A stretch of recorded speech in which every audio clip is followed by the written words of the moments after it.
Muchas gracias. Sí, mira, esto que tú contaste es real. Efectivamente había un ánimo de desobediencia civil, de no vamos a aceptar más lo que pasó alguna vez en dictadura. Eh, Esto comienza mucho antes, son años de marchar y que los gobiernos, sin importar de qué sector fueran, hacían oídos sordos de las peticiones de la gente. Peticiones que además cualquiera podría decir no, que son cosas absurdas. No, son derechos, derechos que se perdieron en el camino. Pensiones dignas, sueldos dignos, este sistema que ha empobrecido de manera brutal a toda la sociedad, estudiantes que tienen que endeudarse para poder estudiar, entonces una salud precaria pero atroz. Entonces era una suma de cosas, y si uno recuerda, antes de esta revuelta o revolución o rebelión social, había marchas permanentemente y no hacían absolutamente nada. Era como si el gobierno, los políticos, los empresarios en general, la clase política, la élite, déjenlos marchar, no importa, si total eran domingos, eran sábados, no molestaban, nos cambiaban los lugares. Y la primera protesta real, tal como tú recordabas, fue el 5 de septiembre. Una protesta que no se solicitó permiso, no se solicitó nada y Unidad Social consiguió detener y parar la Alameda y en muchas partes de Chile, porque no solo Santiago, fue detener todo esto. Había un cansancio, había un agotamiento, pero además había una savia nueva que eran los jóvenes. Jóvenes que no habían visto ni habían sentido una represión como la que muchos de nosotros vimos en época de dictadura. Y es muy difícil lograr o creer poder controlar a jóvenes con la fuerza que tienen, con una idea de hacer un cambio real, profundo, desde la violencia, porque además ellos nunca la vivieron, si bien les contaron sus abuelos, sus padres, pero no la habían vivido. Por lo tanto, se toparon con una juventud que no tenía ese miedo que muchos de nosotros tenemos cuando salimos a la calle, y hablo por mí, porque efectivamente sí. A mí me da mucho susto salir, pero sin embargo salgo, porque si no salimos, no podemos cambiar nada.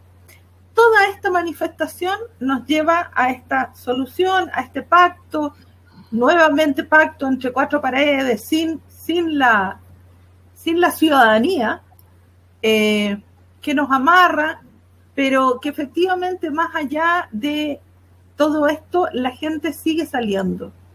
La gente se reconoce en la calle, reconoce que todos tenemos el mismo problema. Problemas de pensiones, problemas de salud, problemas de sueldos que no alcanzan, pensiones que no alcanzan, sobre todo para las personas mayores, educación que es precaria, que no nos escuchan, no escuchan a la gente, que aquellos que son electos para ser representantes de las personas, de la ciudadanía, se olvidan una vez que están en sus puestos y con unas regalías brutales, las mejores que hay a nivel mundial. Entonces la gente se cansa, vuelve a reconocerse como pueblo. En las calles y en las manifestaciones todo el mundo conversa, todo el mundo se cuida, y nos damos cuenta de que el enemigo que tenemos es el mismo, es este sistema capitalista brutal y que ha precarizado la vida de manera impresionante. Salimos de eso con un plebiscito ganado en la calle, porque se ganó en la calle, porque esto fue para salvar no solamente al presidente, un presidente que estaba absolutamente con un porcentaje de aprobación muy bajo, 4 o 6% tenía, si no recuerdo mal los números, y se gana en la calle este plebiscito para salvar al presidente, a los políticos y salvar la situación, porque la verdad es que se les salía de las manos. Había rebelión, el toque de queda en las plazas no se respetaba, La gente igual salía aún después de toque de queda. Por lo tanto, había una necesidad de decir basta, decir hasta aquí, ya no aguantamos más, esto tiene que cambiar. Y como había mucha gente en la calle, era mucho más factible poder hacerlo. Es cierto que hubo muchas pérdidas de personas, más de 35 personas asesinadas, más de 460 personas que perdieron la vista, algunos totalmente y otros parcialmente, y que el Estado los ha dejado prácticamente abandonados. Es un costo altísimo, pero lamentablemente los cambios profundos y grandes no se consiguen sin pérdidas, y eso es una pena, pero es así. Estamos ahora frente a un plebiscito, tal como tú mencionabas, plebiscito ganado por la gente, que se postergó por el tema del COVID, que el COVID le dio de alguna manera, esta pandemia le dio un respiro al gobierno, pudo guardar a la gente en su casa, pero lo vimos este domingo recién pasado, cuando se cumplió un año y la Plaza de la Dignidad estuvo nuevamente repleta de gente, movilizaciones en todas partes, en todas las plazas del país, no solamente en Santiago, y eso dice que la gente sigue peleando y luchando, porque lo que la gente pidió en la calle no es lo que nos están dando, eso es una realidad. La gente pidió una asamblea constituyente para poder cambiar todo esto. Vamos a votar este 25. Yo soy una convencida de que vamos a ganar por un alto porcentaje el apruebo y la convención constitucional. Pero tenemos que seguir luchando y la gente tiene que seguir en la calle, porque no vamos a conseguir cambiar esta cancha que nos colocaron, cambiarla radicalmente para poder tener una asamblea constituyente si no hay manifestaciones y la gente no está en la calle. La marcha permanente, la lucha permanente, la manifestación permanente tiene que seguir para poder seguir consiguiendo cosas. Una de las cosas que en este pacto no se dio y no se pensó ni se habló fue el tema de la paridad, el tema de los pueblos originarios, y sin embargo, con la presión de la gente, sí hoy se está hablando de aquello y sí hoy se está considerando todo esto. Entonces se puede seguir presionando para poder llegar a lo que la gente pidió en la calle, que es una asamblea constituyente. Pero eso claramente tiene que hacerse con la movilización permanente de la gente en la calle, con la movilización.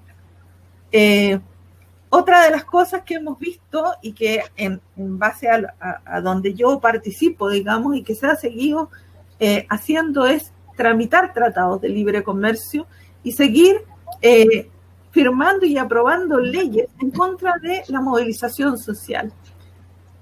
Todos, de parte de la gran mayoría de los políticos, porque finalmente ellos tampoco quieren perder sus privilegios. Ellos viven en una vida y en un mundo que no tiene que ver con la realidad de la gran mayoría de los chilenos. Aquí en este país, por más que se hable mucho de una clase media que no existe, porque no existe, hay ricos y están los pobres y los trabajadores. No hay una clase media. Esto es una falacia cuando de la derecha se habla, no somos clase media. Mentira. Eso no es real. La clase media en cualquier parte del mundo es aquella que puede darse el lujo de no trabajar porque tiene rentas, porque tiene propiedades de las cuales poder vivir. En este país la clase media no existe. Y si existe un porcentaje muy pequeño, la gran cantidad de gente que vive en este país, el pueblo, es el pueblo trabajador. Y hablo de trabajo en general, el trabajo de casa, el trabajo en el campo, el trabajo en las oficinas. Es la clase trabajadora. Esa es la que está peleando y luchando hoy en la calle. Entonces creo que tenemos que seguir peleando, seguir apoyando sobre todo a los jóvenes, porque finalmente lo que estamos peleando hoy no es para nosotros, es para toda esta juventud que está luchando hoy, que ha sacrificado muchísimo, pero para los que vienen también, para nuestros nietos. Es la posibilidad de dejarles una constitución de verdad democrática, de verdad hecha, escuchando al pueblo, de verdad donde en esta constitución se tengan derechos como el agua, como la salud pública de calidad, con una educación pública y de calidad, una pensión que de verdad alcance para vivir y para pagar todo lo que es medicamentos, sobre todo para las personas mayores. Entonces están pidiendo derechos básicos, no se están pidiendo cosas imposibles. Creo que es posible, pero para eso tenemos que seguir luchando, tenemos que seguir en la calle y tenemos que cambiar esta cancha o este pacto que nos dieron, en el cual no participó la gente, y poder cambiarlo y llegar a lo que la gente pidió en la calle, que es una asamblea constituyente.